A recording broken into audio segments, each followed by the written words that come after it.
নমস্কার বন্ধুরা, আশা করি সবাই ভালো আছো। রশ্মিতাও ভালো আছে।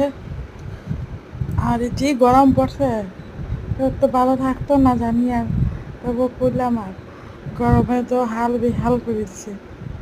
আর দেবস্মিতা তার তো গরম গরম নাই, দিন নাই দুপুর নাই, খালি বাজি জায়গা বাজি জায়গা। তো রোদটা একটু গেছিল গিয়া, তারপর অন্ধকার অন্ধকার ভাব হয়েছিল। তোদেরকে তেড়ে মিলে বাইরে গেলাম। এই যে ফুর্তি করে তো বাইরে গিয়া মানে আমি অতদিন তো বৃষ্টির ফেকর লিয়ে তো বেরিতে পারছে না, কিন্তু জানোই তো ওদিনকে আমরা যে বৃষ্টি দিতে দিতে জল হয়ে গেছিলো বেশি। তো জলের লেগে সারাদিন না পেক পেক পেক পেক বিরক্তি না দেয়, হাত তো সারাদিন ঘরের ভিতরে থাকে, তার তো কান্দা কান্দি। তো তার লিগে আজকে একটু লিয়া বাইরে আইলাম, তো খেলাম, দেখালেন।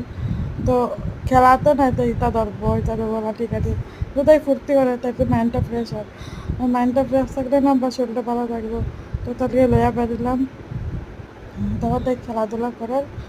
আর যে গরম পড়তে নিজের বাচ্চা রাখো, আর জল বেশি করে খাইয়া। Tata, bye bye.